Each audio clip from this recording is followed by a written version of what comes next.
السلام علیکم ورحمۃ اللہ وبرکاتہ۔ آپ سب کا ہمارے اس دینی اور اسلامک چینل میں دل کی گہرائیوں سے استقبال ہے۔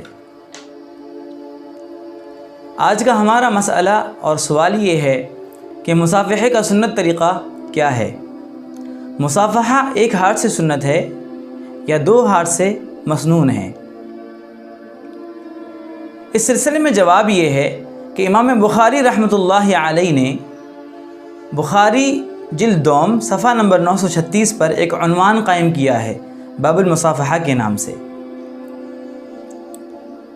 جس میں ایک روایت ہے قال ابن مسعود رضی اللہ عنہ علمنی النبی صلی اللہ علیہ وسلم التشہد وکفی بین کفیہ۔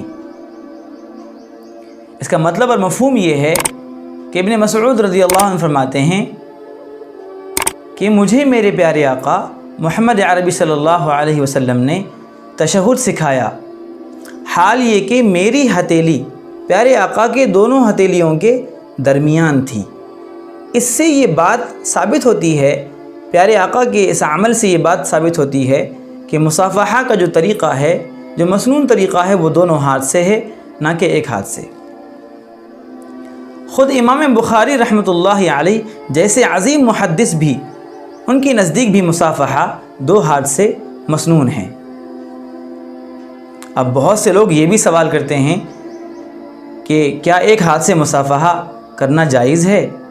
جی ہاں، اس سلسلے میں جواب یہ ہے کہ ایک ہاتھ سے مصافحہ کرنا جائز ہے، اس میں کوئی مضائقہ اور کوئی حرج کی بات نہیں ہے، مگر سنت کو، پیارے آقا کی سنت کو چھوڑنا لازم آئے گا۔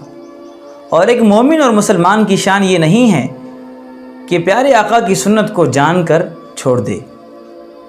اللہ ہم سب کو دین کا صحیح شعور اور صحیح سمجھ عطا فرمائے، اور پیارے آقا کی سنتوں کا کامل اتباع ہم سب کو نصیب فرمائے۔ آخر میں میری آپ سے درخواست ہے کہ اس مسئلے کو اپنے دوست احباب میں ضرور شیئر کریں تاکہ دوسرے لوگ بھی دین کے اس اہم مسئلے سے واقف ہو جائیں۔ پھر ملتے ہیں انشاءاللہ ایک نئے اہم مسئلے اور ایک نئے ٹاپک کے ساتھ، تب تک کے لیے اجازت چاہوں گا۔ السلام علیکم ورحمۃ اللہ وبرکاتہ۔